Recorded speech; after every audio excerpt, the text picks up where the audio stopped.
Selam aleikum shikues të nderuar, jemi me misionin pyetje dhe përgjigje me hoxhin e nderuar Orur Berisha. Selam aleikum hoxh, faleminderit që ke ndonjë kohë për marrën e emision. Aleikum selam, është kënaqësi që ti mesin e juaj. Faleminderit. Pa unë mërku për ja filloj me pyetjet, fillojna me pyetjen e parë.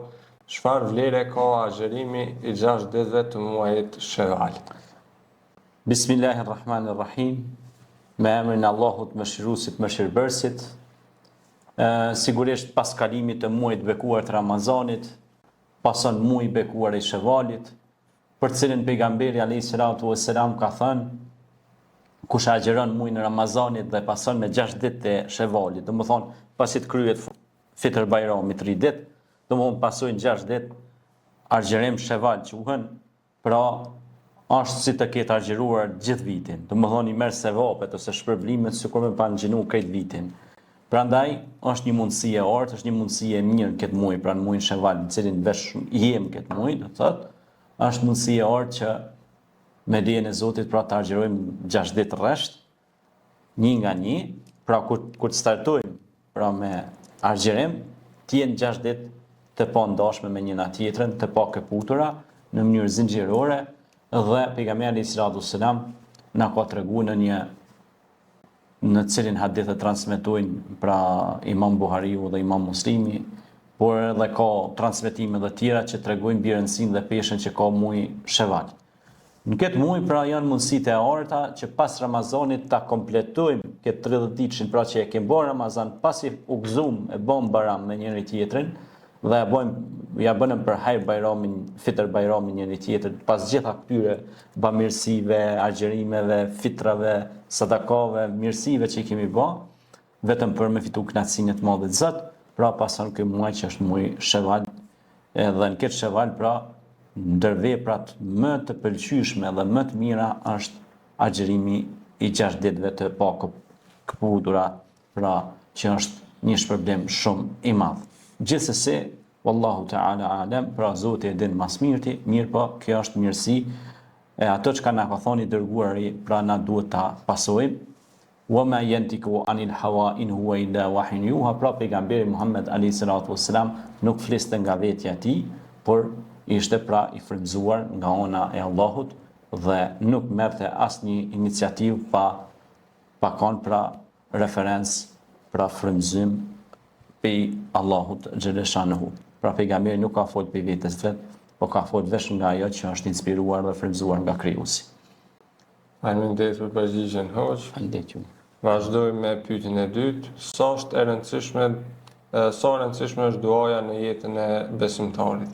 Po duaja shumë e rëndësishme në jetën e besimtarit, sepse Zoti i Madhërisht ka thënë Kur'anin e tij famulart: wa idha sa'alaka ibadi anni fa inni qarib ujibu da'wat ad-da'i idha da'an falyastajibu li wal yu'minu bi la'allahum yarshudun. Është një ajet kuranor në surën Bekare kë, që e shpjegon mjaft bukur, thot kur lutsi ose lutsja më lutet mua, më bën dua, thot un jam qarib do thot afër. Dhe pranoj thot lutjen. Prandaj thot lutmuni mua që t'ju përgjigjem. Ud'uni fastajib lakum. Lutmuni mua pra thot Allahu që unë t'ju përgjigjna. Prandaj Allahu i don ato dur që ngriten lart, edhe i luten, ja Rabbel Alamin, na shto diturin. O kur Rabbi zidni ilmen, për shembull, është një lutje në surën Taha.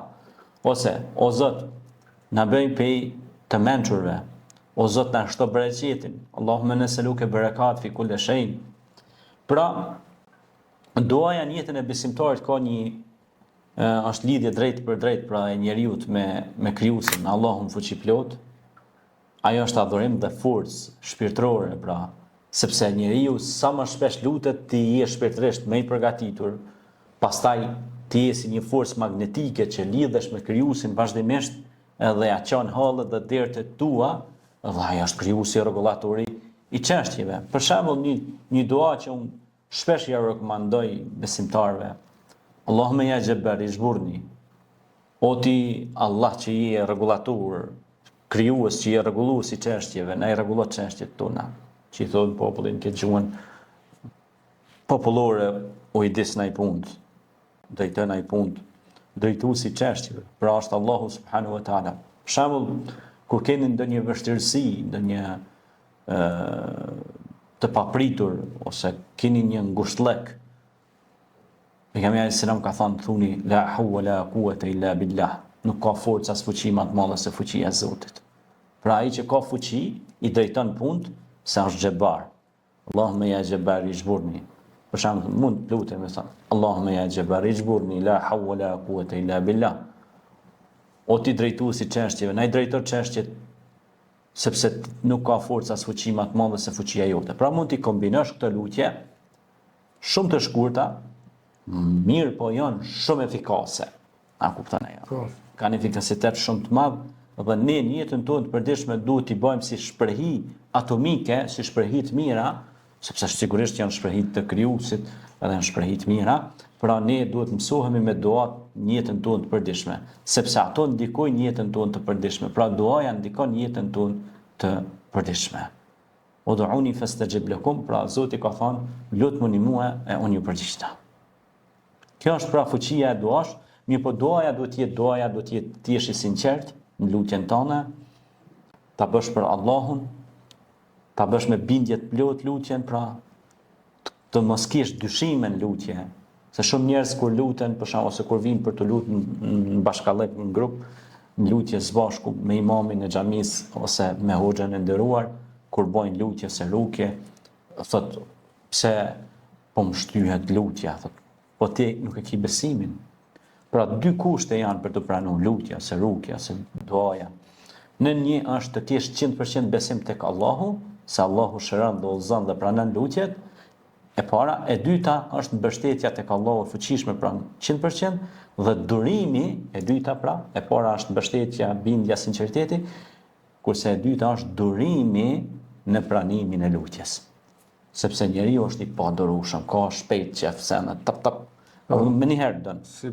Si pritet. Po kjo nuk është vesi mirë, sepse ju e dini rastin e Jakubit a.s. që e kemi shpjeguar edhe këtu, që ai kur i ka humbur djalin vet Jusufi është mërzit shumë vite s'ka mujt me pa djalin vet, mirë po ai e ka lutur Allahu, ka thonë, unë nuk i hupi shpresat tek ti Allah, unë kam shpresë tek Allahu që do të më kthehet djali.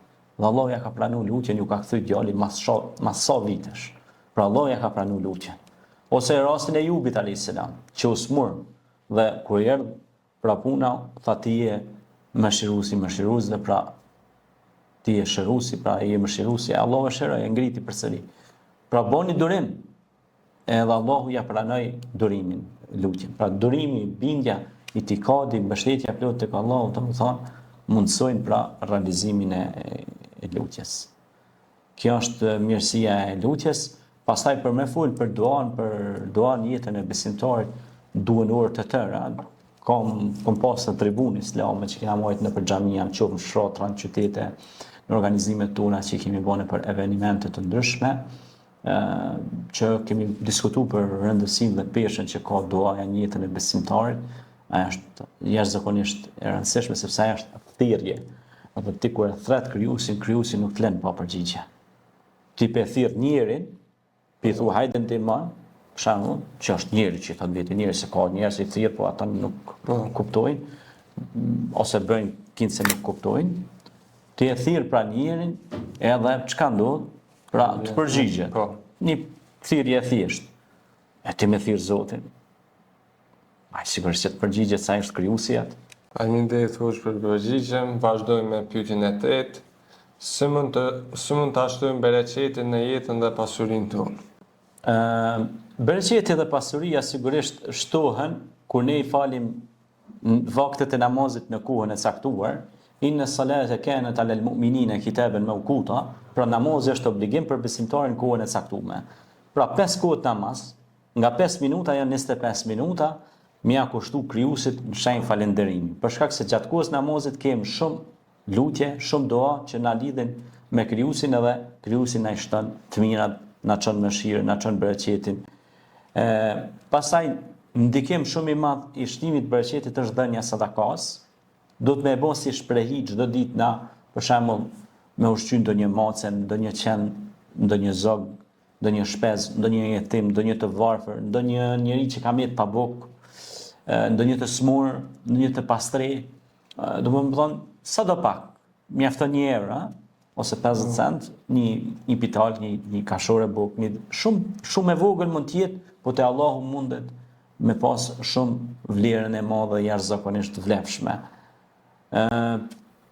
Pastaj sinqeritetin përmendjen e Zotit, erdhi bujk, një fshatare kemi përmend si rast, erdhi te pejgamberi selam dhe tha o pejgamberi i Zotit, du me pas shumë bereqet, du me pas shumë të mira. Tha mësoma një gjë që mos ta harroj edhe ti përmbahem asaj. Tha thuj subhanallah, elhamdulillah, Allahu ekber, la ilaha illallah. Subhanallah, i lavdruar Zoti, elhamdulillah, falënderimi takon Zotit. Allahu ekber, Zoti është më i madhi. La ilaha illallah, nuk ka të adhuruar tjetër përveç një Zoti, që është një Zot i vetëm, që është Zoti, Allahu. Sa ky fshatari, ky bujku i orave tha, o pejgambera, që ka shpak duhet ta? Tha, të mjafton. Sa dëkta. Pra të mjafton. Është të fem, pra është e pranueshme. Dhe të mjafton, tha. Dhe shtuje, tha, më sunar. Dhe ky fshatari tani zuni me e thonë këto, ky punoj të keme bujësi, kur fillon të mirat dhe tina, do më thonë, bujësia që punon të, me pas shumë bereqet madh. Allah ja shumë fishoj ja shumë fishoj pasurin, bereqetin këtij fshatari. Prandaj neve na duket e thjesht, mirë po ka peshë jashtëzakonisht madhe, sepse kjo është kulmi i dhikrit. Dhikri më i madh dhe më pra është me thonë subhanallah, elhamdulillah, Allahu ekber, la ilaha illallah. Vetë fjalë elhamdulillah, pe morim vesh njënën pe tyne. Elhamdulillah është falënderim ndaj Zotit. Elhamdulillah, elhamdulillah, pra është falënderim ndaj Zotit. La in shakartum la azidannakum, thot Zoti në Kur'an, sa më shumë falënderoni unë kam ja ushtu të mirat. Kur e pan pejgamberin alayhis salam, ishte të falë këshinaj kamt, tha fele me kuna abden shakura, tha. Që i tha në pejgamber të s'ki nevojë, ki xhenetin e garantuar, Zotit ka zgjedh pejgamber ti ka dhënë të të mirat këtë botën tjetër, pse ka shumë ibadet, falënderim, dhikr, madhërim ndaj Zotit, tha pse mos më kon falënderues. Subhanallah. Shikoni modestinë e dashtën e Zotit Muhammed alayhis salam. E ne, pra ne si njerëz thjesht, domethënë kur shpesh ne shohim edhe në punë ose në vozitje ose në kafe ose në tregti ose kudo, si duket po na mungon kjo shprehia në gjuhën tona me thonë elhamdulillah, faleminderit Zotit. Bëhu mirënjohës. Bëhu mirënjohës. Ji falënderues ndaj të mirave që Zoti të ka dhënë, sepse do t'i shohësh të mirat për rreth teje. Allahu xhaleshanu i ka sprovu njerëzit me sprova ndryshme në jetë. Edhe ne kemi qenë, për shembull, kemi pas raste peripeci të ndryshme në jetën tonë. Mirë po, përgjigjja jonë ka qenë gjithmonë elhamdulillah. Domethënë, ka njerëz sot ndoshta Zoti e ka sprovuar me smundje, me probleme ndryshme. Kur shkoni, si ke punë, sot elhamdulillah, do ke bosjesh. Edhe pse ndoshta është i smur në spital, edhe pse ndoshta ka nanën smund, babën smund, vllazni, motrat, e ka një gjendje jo të mirë në aspektin e flas social jetësor, kur përgjigjet elhamdulillah, do ke bosjesh. Pra ai e ndjell të mirën, e sjell të mirën. Vjen një, ai ka pasuri materiale, ka të ndat mira që ka dhënë Zoti materialisht. Si ke punë ti? Kur qysh të si kam? Allah na fal, kur ankohemi. Pra, ai në kushte shumë të rënda, me smundje, ndoshta edhe i privuar edhe nga aspekti material jetësor, thot elhamdulillah, faleminderit Zot. Pra e ndjell të mirë. Dhe çfarë ndodh me këtë person? Tutje. Pa dyshim se ky person e te i kalon këtë vështirësi dhe pastaj Zoti sjell edhe bollekun. Sepse kemi rastin e banorëve të kopshtit në surën Kehf, që ai tha mashallah la quwata illa billah. Kjo është apo i Zotit ta. Nuk ka forca as fuqi më të madhe se fuqia e Zotit. Pra ishte falënderues për kopshtin e tij, që ja kishte dhënë Zoti. Zoti ja shumë fishoi më shumë pasurinë, bereqetin. Kurse ky pronari i kopshtit tjetër, tha le, unë kam bë me djerës teme, nuk i jap varfërt, nuk i jap jetimit, nuk di më as kam. E kam bë me djerës teme. le të thënë qafën, si thon populli, një shprehje kështu pa lidhje. Dhe çfarë ndodhi? Ra një shi, një stohi e madhe. Ja shkatroi komplet kopshtin. A kupton e? Kurse këtij tjetrit nuk ja dëmtoi as pak. Përkundazi këtij ju shtu edhe më shumë bereqeti. Dhe ai jepte sa munte. Aq më shumë jepte, aq më shumë i shumë fishoi. Ashtu ishte Ebu Bekri. Aq më shumë sa jepte, Allahu ja shumë fishonte, ja shumë fishonte. Dhe thoshte në fund të ditës, elhamdulillah. Ishte falendërues. Shiko, Allahu është furnizues. Inna Allahu ar-Razzaqu dhu quwwatil matin. Unë thot jam Zoti që ju furnizoj pa mos. Inna Allaha yarzuqu man yashau bighayri hisab. Pa hesab. Anta al-aghniya ya Rabb. Ti je i pasur o Zoti jon. Allahu është pra i pasur. Allahu është bamirës. Allahu i don bamirësit. A doni me qenë më afër me Zotin, me pas bëllek, me pas bereqet? Thuni alhamdulillah. Sa më shumë që gjuha jeme, jotja, çdo njonit për nesh, thot elhamdulillah, punë më mirë kanë shku. Tash dikush thotë, po pse s'po jep rezultatin më njëherë kështu? Për lyp se kur Kafen Express. Subhanallah. Njeriu është i krijuar i nxitueshëm, thot Zoti në Kur'an. Prandaj, sa më shumë thom elhamdulillah, elhamdulillah, elhamdulillah. Allahu është tan dhe shumë fishon. Allahu ka, ai është i pasur. Ne kemi nevojë për ta. Allahumma nas'aluka barakat fi kulli shay. Pejgamberi alayhis salam është lut, ka thonë: Allahumma inni a'udhu bika min al-kufri wal faqr. O Zot, më ruaj nga mohimi, që mos më mohu pra krijuesin, edhe nga varfëria. Po pse ka përmend mohimin tani varfëri? Se mohimi është më i keq në këtë rast. Po, është më i keq. Sepse ai që mohon e sjell edhe varfëri. Ai që thot s'kam, e ndjell s'kamjen. Ai që thot kam, elhamdulillah, ai ndjell bereqetin. Ai pohon, nuk mohon. Pohusi, pohohet, dhe e mira i shtohet. Mohusi, mohohet, dhe e mira nuk i vjen asnjëherë. Prandaj, ky është çelësi i suksesit. Elhamdulillah. Faleminderit Zot. Faleminderit Thosh për përgjigjen. Vazhdoj me pyetjen e katërt. Se martesa konsiderohet vlerë madhore për të rinjt? Shiko, martesa është shumë e rëndësishme tek të rinjt e sotëm.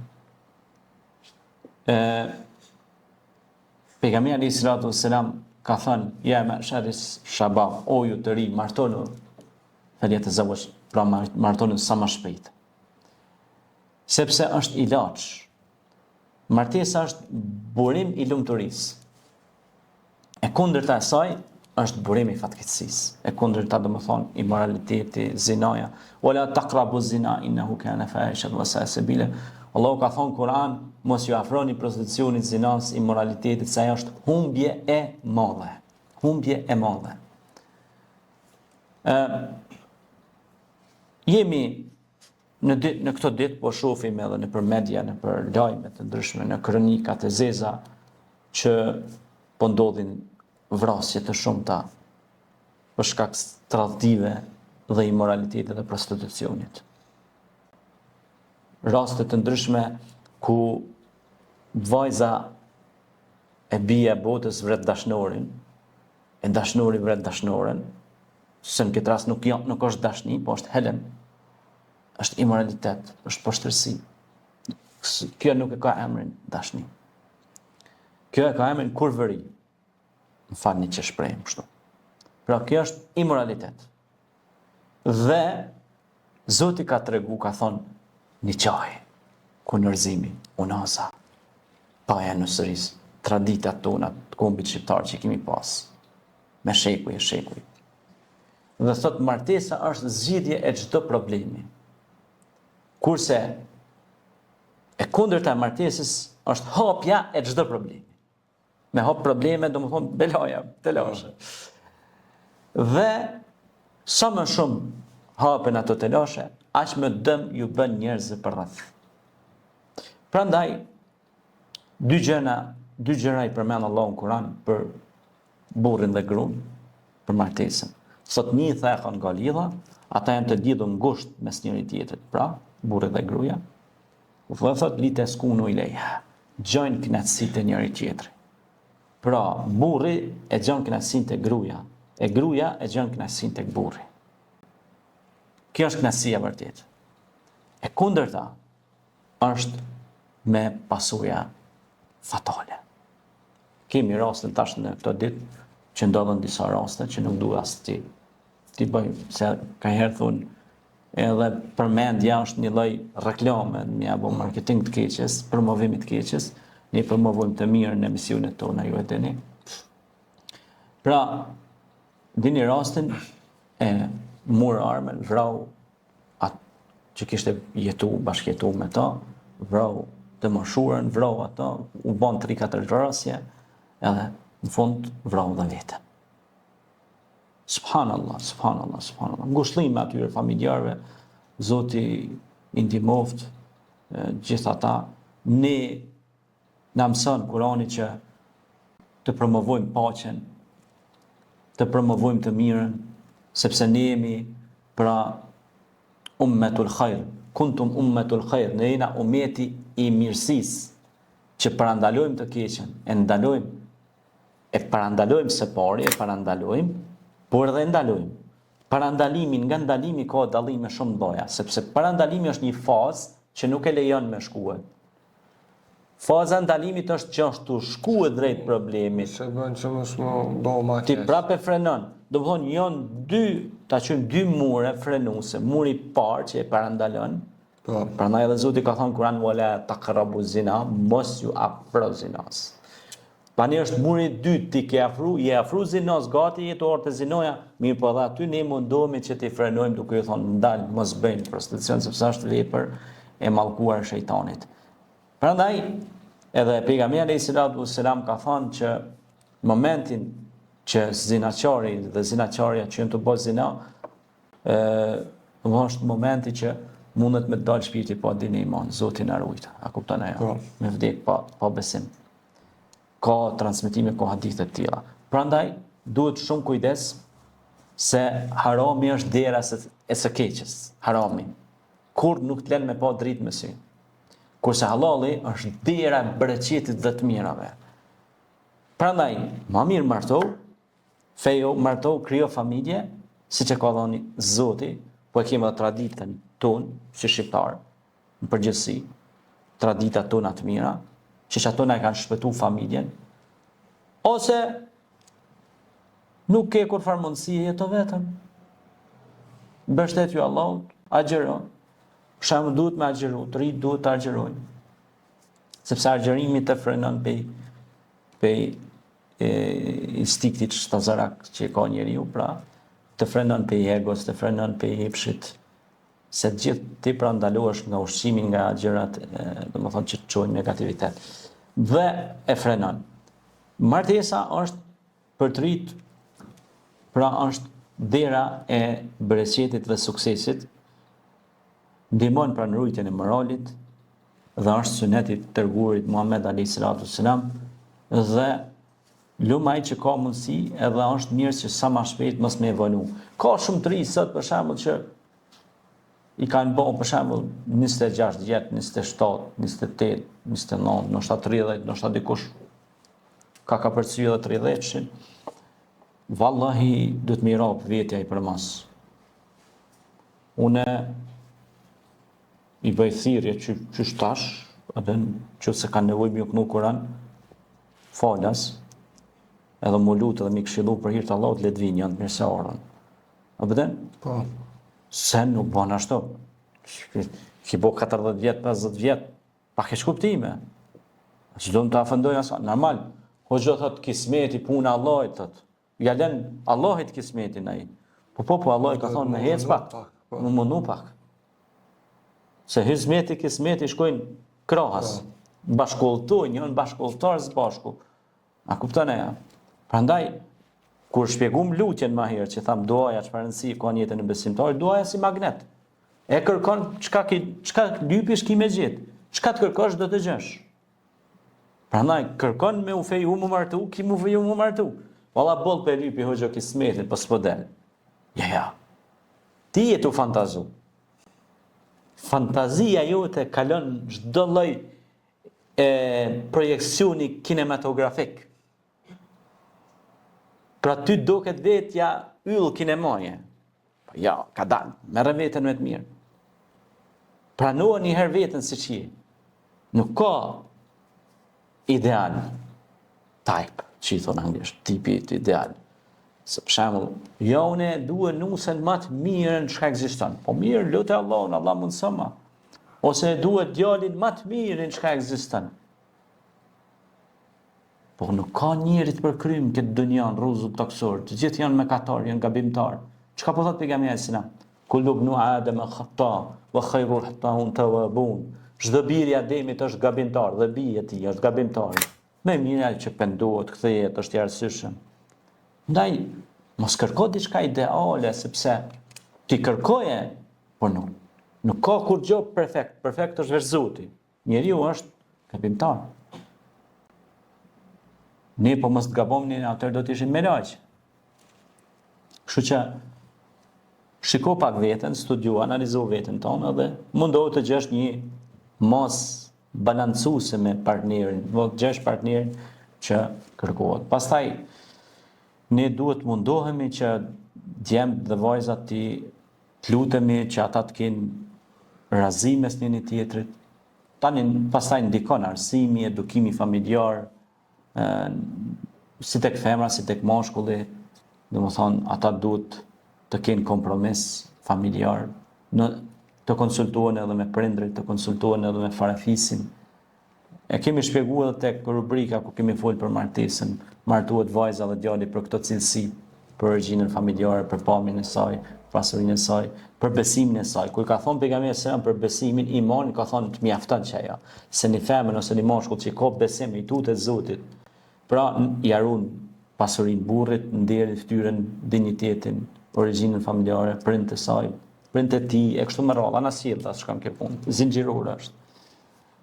Prandaj është vlerë madhore për të rinjt martesa. Kështu që gjithë ata të rinj që po e dëgjojnë këtë mesazh këto momente, ju kisha lutur që sa më shpejt ta kryjnë këtë obligim. Se është një mirësi, është një begati, të ru Zotit, plotësohesh. Pra bësh i plot, plotësohesh.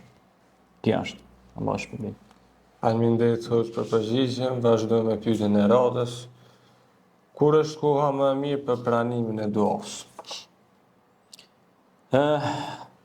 Realisht janë disa kohë të përshtatshme për pranimin e duas, janë disa, po për shembull koha më e mirë është gjatë natës, 1/3 e natës. Quhet ajo qiyamul lejl, namazi i natës që përmendet në transmetimet e dashturit ton Muhammed alayhis salam, ose në pjesën e fundit të saj. Pastaj në sejdë kur vendoset bolli, sepse je mas afërt me Allahun në namaz. Pastaj në ditën e xumës është një moment shumë i mirë për të pranuar lutja. Muajin e bekuar të Ramazanit janë kohët e mira, biles të mas 10 ditën e fundit që e kalum. Pastaj me sezonit dhe i kametit është një farë kohë e mirë për më lutë, me të plotësue lutja, duaja. Pastaj është një salatu duha që na pak e kem harru, ndoshta po disa nuk e kanë harruar, që falet paradite. Është një namaz i paradites që është vullnetar më shumë. Ai falet domethënë edhe është mirë më lut në atë kohë. I bën ka ora me llogarit, tash ka ora 9 e mjesit, 10 e mjesit, ashtu masi ka lind dielli 2 krah të mëdhej, domethënë ka kalu pak dielli, pak është ngrit lart. Pastaj kohët, pra këto janë kryesisht kohët më të përshtatshme në sejdë, me sezonit i kametit, ditën e xumë, 1/3 e natës, pra në kohët më të mira për të pranuar lutjet, duat tona. Pastaj lutu edhe shqip, o Zot më ndihmo, më fal më o Zot, sepse gjitha gjuhët Zoti i ka krijuar. Po pastaj kem lutje edhe nga Kurani, për shembull, Allahumma rabbana atina fid dunya hasanatan wa fil akhirati hasanatan wa qina adhaban nar. O Zot, na jep të mirë në këtë botë dhe në botën tjetër, unë nga zjarri. Kjo është lutje që e thon 5 vakte namaz bile. 5 herë në ditë, domethënë besimtari brenda 5 minuta, 25 minuta në tërësi, ai është i konektuar ose është i lidhur me lutje ndaj krijuesit. Ka rëndësi shumë të madhe kjo. Mirë po kohët që thashë të përshtatshme. Pastaj është një kohë shumë e mirë që na ka treguar pejgamberi selam që pranohen lutjet është kur bie shi. Ose kur bini shi lehtë kështu, Allahu thotë i pranon lutjet sepse Allahu ka çu bereqet për tokë. Shiu kur bjen është mesazh që Allahu ka çu bereqet në tokë. Sepse Zoti thot në Kur'an wa anzalna minas samai ma'an fa akhraja bihi min ath-thamarati rizqan lakum. Thot ne kemi edhe zbresim shiun nga ujin nga lartët, me ju furnizu me dhënë të mira. Ati duhet me i çu, duhet natë me falenderu Allahun për shiun, për bereqetin, edhe me lutë Allahut me ta shtu bereqetin.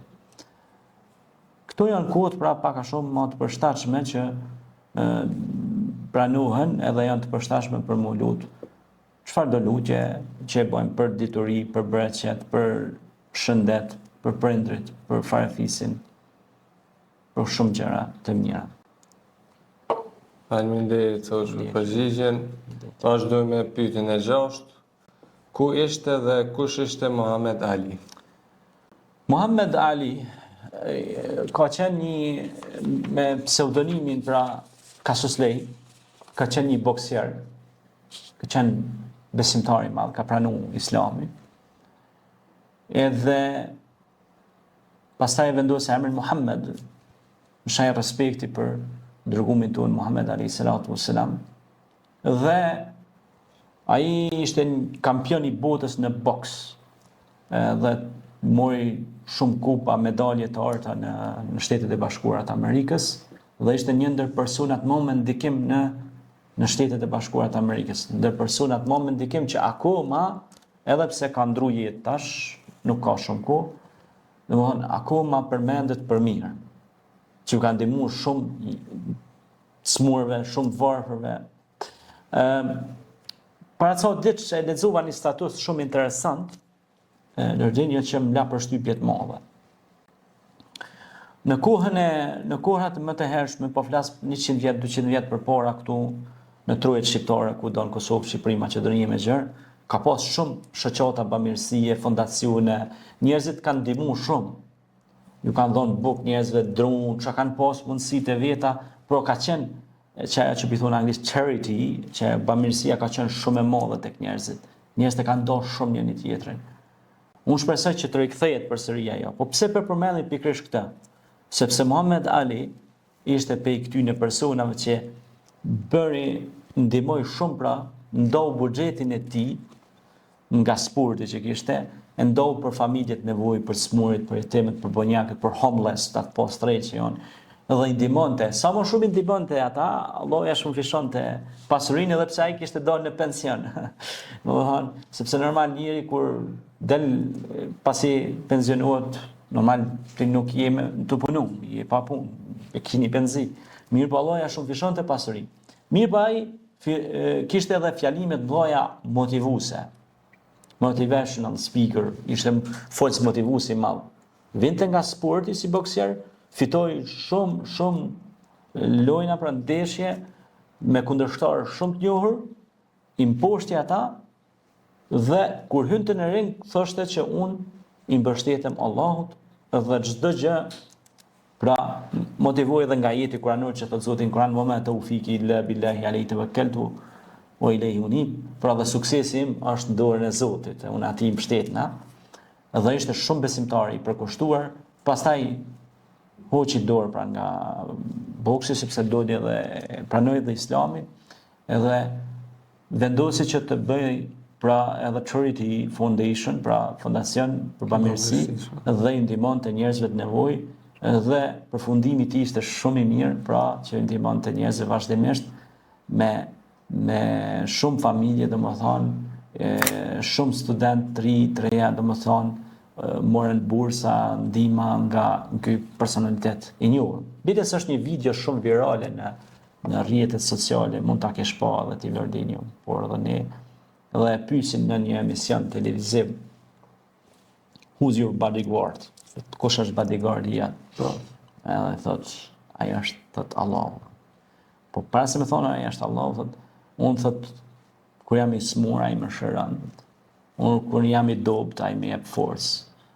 Unë kur kam armiq, ai i mposht ata kundërshtar që i kam përreth.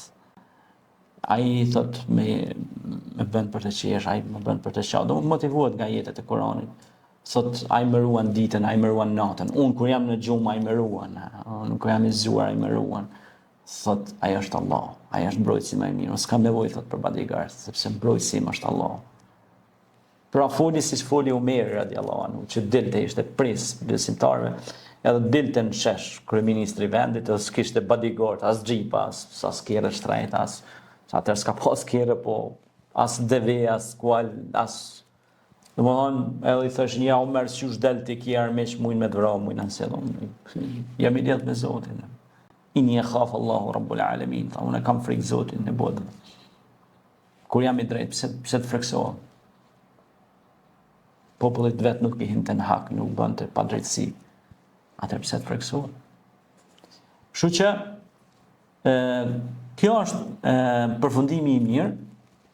Muhammed Ali është një shembull i mirë, është një përfundim i mirë për të treguar edhe shumë sportistëve sot ose shumë njerëz që vijnë nga bota e sipërmarrësisë ose ndërmarrësisë që të bëjnë mirë në jetë, të jenë të lidhur më shumë me krijuesin, me Zotin, sepse Zoti do t'ja u kthejë mirësi edhe në këtë botë, por padyshim përfundimi i mirë do të jetë xheneti për ta. Lutim Allahun Madhreshëm që edhe ne ta kemi një përfundim të mirë, padyshim në këtë botë, në botën tjetër, edhe përmes shoqatave, asociacioneve që ne i themelojmë, fondacioneve, shoqatave të bamirësisë që ju ndihmojmë njerëzve, të nxitim edhe të tjerët që të japin, sepse me 1 euro ose 50 cent që ti e jep, e shpëton një jetë dhe ndihmon dikon. Dhe ajo bëhet shkak që për të ndryshuar ndoshta mira jetë njerëzish. Lutim Zotin e Madhreshëm të na bëjë prej bamirësve, Allahu i don bamirësit. Zoti thot Kur'an, Inna Allaha ma'al muhsinin. Zoti është me bamirësit. Pra Zoti është me bamirësit. Kush ka me bamirësit? Zoti. Pra ai na mbron. Ai na shënfishon, ai na ndihmon. Andaj të gjithë duam të jemi të tillë, Allahu na bëft prej të tillëve. Faleminderit. Faleminderit hoç për përgjigjen. Vazhdojmë me pyetjen e fundit. Se vlerëson Islami rinin? Rinia është një periudhë shumë e vlefshme dhe padyshim se çdo i ri do të pyetet për kohën e tij si e kaloi, jetën e tij si e çoi, si shkoi ajo jeta e tij pra. Prandaj kjo rini duhet të marrë pra përsipër vendime që t'i çojë përpara pra ato punë. Për shembull, nëse jemi në fakultet të përfundojmë, diplomojmë, pastaj të shkojmë në trajnime, kualifikime, pastaj të marrim zanate të caktuara, që përmes atyre zanateve t'ju ndihmojmë, mas pari ndihmojmë vetes, normal, po kur si i Zoti për veti, si i Zoti as për tjerë ton, është një shprehje e popullit ton. Prandaj Islami e mëson të riun, sepse ata ishin të ri, edhe djenmoshat e shpellës ishin një grup të rish të cilët morën një vendim për jetë. Njeriu duhet të marrë vendime për jetë, do ta bëj këtë dhe qëllimi të jetë gjithmonë i mirë prapa atij vendimi. Domethënë, ti e merr një vendim, po çaj vendim do të jetë i mirë edhe për jetët e njerëzve të tjerë, jo për marrë një vendim me bë shkatrim. Po vendim për me ndihmu të tjerëve. Pra do ta bëj, për shembull, do ta themeloj një shoqat bamirësie, shkollës në ndonjë shtëpi. E mora shembull një shoqat bamirësie. Si i ri e ke marrë kënë iniciativë, Zoti të shpërbleft. Ka dallim ai që flan nga ai që rrin zgjuar. A kupton e? Pastaj ke marrë një vendim, do hapi një kompani të IT-ve. Që jeta jonë të jetë më e lehtë, sepse shkenca, teknologjia ndihmon jetën e njeriu. Ha? Po. Aty do punësosh njerëz. Ata do marrin rroga, do paguajnë tatim shtetit. Shteti do marr, por edhe qytetarët do punësohen. Apo jo? Po. Pra ti ke marrë një vendim të mirë për vendin tënd. Si i ri. Prandaj kjo është përgjegjësi e jotja para Zotit, para njerëzve, por kjo është edhe begati nga Allahu. Pra ti ke marrë këto vendime, Zoti është me ty.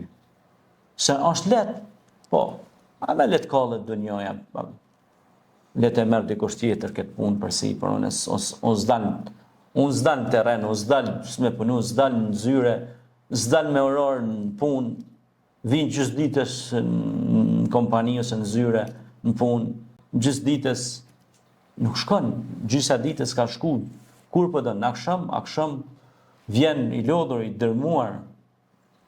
Okej, ka unë e di se ka që punojnë edhe natën, që e kanë, në më thonë remote, që punojnë në IT ose programera, që quhen ata. Rregull është ajo. Okej, nëse ki natën, s'ka problem. Po dikush as natën, as ditën. Kështu që kur do e lëm kohën e përshtatshme, as natën, as ditën kur, subhanallahu. Kjo është, nuk e di se çfarë them, po në gjuhën arabe fjala keslan do të thotë përtas. Demel. Tregohet, do të thonë edhe në historinë islame që dembellaku, pra dembelizmi vjen prej shejtanit të mallkuar. Allahu na ruaj. Pra inna shejtane kana linnasi aduwan mubin. Pra shejtani e humb njeriu, e humbet. Dhe ai pra i humb ahireti, po i humb dhe dunjaja. Zoti na ruaj. Prandaj shokët e Muhamedit alayhis salam kanë punuar ditën e natën, e ke pa në orë, në fushë, në blegtori, në bujqësi, në tregti ke pa shokët e Muhamedit alayhis salam. Sham tregtari më i njoftun i kohës ka qenë Abu Bekri. Ama edhe besimtari më i njoftun dhe më i sinqert ka qenë Abu Bekri.